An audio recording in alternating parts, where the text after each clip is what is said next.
In his first CBS 60 Minutes interview since 2020, President Trump fielded questions on topics from tariffs to immigration to the government shutdown, which now threatens to become the longest shutdown in U.S. history. Democrats' fault. As for Democratic lawmakers' demand that Affordable Care Act subsidies be extended before reopening the government, Trump stood firm by his position. Obamacare is terrible, and we can fix it with the Democrats. All they have to do is let the country open, and we'll fix it. On immigration, the president was asked if the methods used by ICE have gone too far. I think they haven't gone far enough because we've been held back by the judges, by the liberal judges that were put in by Biden and by Obama. Trump also addressed the upcoming Supreme Court oral arguments on whether his tariff policy is legal. I think it's the most important subject discussed by the Supreme Court in 100 years. The president asked what happens to his economic plan if the high court rules against him on tariffs. I think our country will be immeasurably hurt. I think our economy will go to hell. The wide-ranging interview also covered topics including cost of living, foreign policy challenges, and concerns about the possible use of the military to combat crime in American cities. I'm Reed Binion reporting.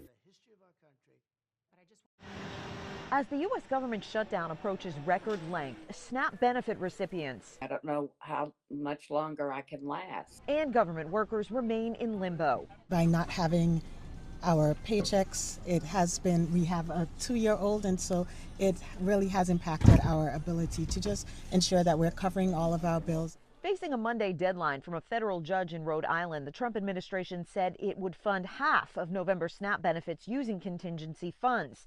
Treasury Secretary Scott Bessent said Sunday full benefits can be restored if Democrats drop demands for an extension of federal health care subsidies and vote to pass the GOP funding bill to end the shutdown. Democrats are in the middle of a civil war, and they should just open the government. That is the easiest way to do this. Some Democrats argue President Donald Trump should do more to break the stalemate. Cutting down the East Wing to build a ballroom, he should be at the table negotiating with Democrats to reopen the government. Trump, in an interview with CBS's 60 Minutes, again encouraged Senate Republicans to ditch the chamber's 60-vote rule to force an end to the shutdown, an idea GOP leadership has rejected. The Republicans have to get tougher. If we end the filibuster, we can do exactly what we want. We're not going to lose power. Meanwhile, Monday saw more delays in lines at the nation's airports. Transportation Secretary Sean Duffy said some air traffic controllers have called in sick in protest of having to work without pay, while others are taking time off to work other jobs until government paychecks restart. In Washington, I'm Karen Kafa. 'Tis the season when gift giving can take over our lives. But with many Americans still worried about rising costs, resale or secondhand shopping is becoming a more popular way for finding value and meaning in gifts. What we're finding is that consumers are ready to spend nearly 40% of their holiday budgets on secondhand, which is up significantly from last year. Alon Rotem of ThreadUp, an online thrift store, says the stigma around buying secondhand is starting to disappear, with it becoming more mainstream. Because value is king with consumers, this is a great way for them to extend their dollar and get more for their money. Secondhand is also a way to sort of cut through the noise of the ordinary and find more unique items that tell a story, items that are more personal. Other ways to save. Start early to take advantage of end-of-summer clearance sales. Don't wait until Black Friday. Use reward credit cards, taking advantage of cash back or points. And to keep your holiday shopping from turning into a financial horror show, remember, for your debit card, know your balance, don't overdraft and suffer fees. For your credit card, even if you have a high limit, don't spend beyond your budget. And with buy now, pay later options, try not to use them for discretionary spending that can quickly add up. Very easy to forget, say 2 out of the 20 small purchases with different payment due dates that you made from a few months ago. And once you have missed payments, they may get reported to the credit bureaus. In Washington, Michael Yoshida. From credit cards to buy now, pay later services to simply understanding a budget and how to stick to it, we spoke with several financial and value experts on how to be savvy and strategic with your holiday shopping. 'Tis the season when gift giving can take over our lives. But with many Americans still worried about rising costs, resale or secondhand shopping is becoming a more popular way for finding value and meaning in gifts. What we're finding is that consumers are ready to spend nearly 40% of their holiday budgets on secondhand, which is up significantly from last year. Alon Rotem of ThreadUp, an online thrift store, says the stigma around buying secondhand is starting to disappear, with it becoming more mainstream. Because value is king with consumers, this is a great way for them to extend their dollar and get more for their money. Secondhand is also a way to sort of cut through the noise of the ordinary and find more unique items, items that tell a story, items that are more personal. Other ways to save. Start early to take advantage of end-of-summer clearance sales. Don't wait until Black Friday. Use reward credit cards, taking advantage of cash back or points. And to keep your holiday shopping from turning into a financial horror show, remember, for your debit card, know your balance, don't overdraft and suffer fees. For your credit card, even if you have a high limit, don't spend beyond your budget. And with buy now, pay later options, try not to use them for discretionary spending that can quickly add up. Very easy to forget, say, 2 out of the 20 small purchases with different payment due dates that you made from a few months ago. And once you have missed payments, they may get reported to the credit bureaus. And one of the experts we spoke with recommended to use a budgeting app to lay out a clear picture of just how much money you have coming in and how much you're using on expenses. Then you'll know just how much money may be left over for items and gifts for your friends and family. In Washington, I'm Michael Yoshida. The government may be shut down, but local businesses are stepping up. Your reporter covering Placer County, Connor McGill, spoke with 2 Roseville businesses that say even a small act of kindness can make a big difference. Fresh baked goods skip the shelves and went straight into neighbors' hands. A Roseville bakery is stepping up as SNAP benefits disappear. It's awful, right? Like, we can't not give people what they need.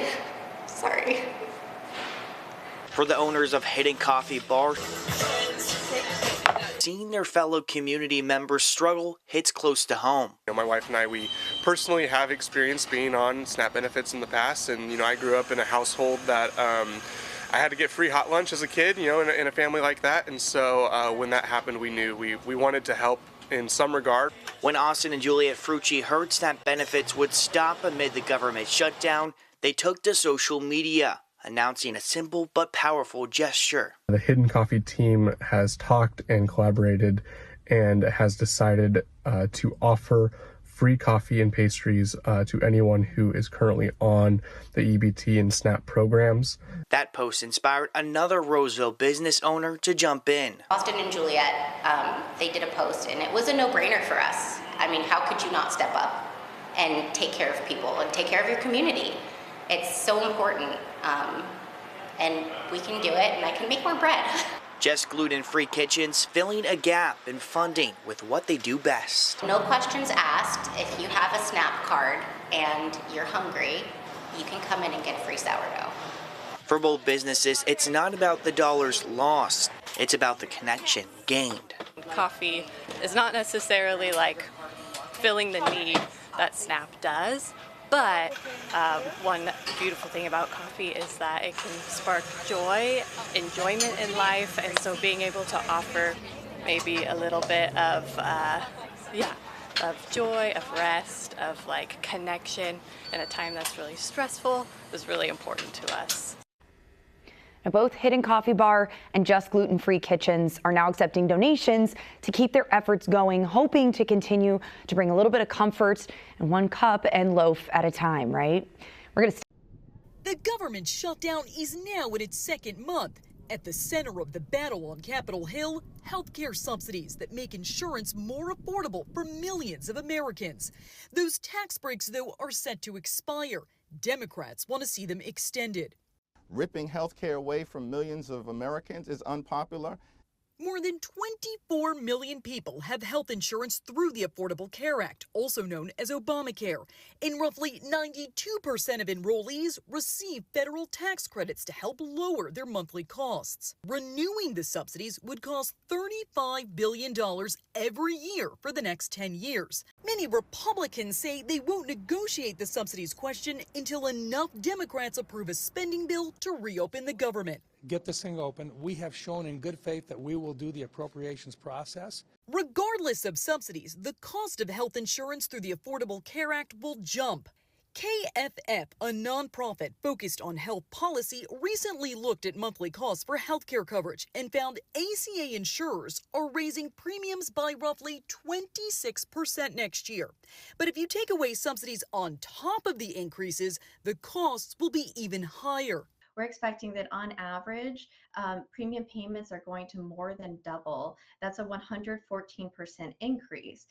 KFF says average monthly premium costs could go from $888 to as much as $1,904 in 2026. I have people who are sitting at home in Massachusetts right now looking at their new health care premiums and trying to decide between health care and rent. Federal tax credits are set to expire at the end of the year. I'm Jen Sullivan reporting. And even if the government is shut down, the heavens are open. A prayer kicked off a food giveaway that will help thousands of people facing food insecurity across the metro. We got here about 7:30 p.m. Lashika Carter and her daughter sat in their car for 14 hours in hopes of being one of the families to receive free groceries. The government shut down and hardships on a lot of families. We just gotta do what we have to do to make sure we have what we need. Carter would be joined by 2,000 other families going through a similar situation come Saturday morning. Why are the world we got to sit here and be out here trying to get some food for us to be able to eat? Kerry Ruff served in the military for 8 years and is on a fixed income since retiring.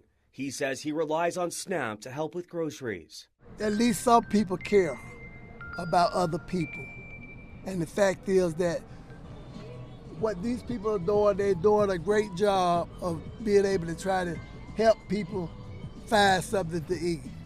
Some of those people were the 500 volunteers that were loading the food into the back of people's cars, like 10-year-old Madison Morris. It's important to me because other people that's not in my shoes or other people who have situations going on, I can help comfort them and they can feel like more confident and not feel like stuck up because of their situations.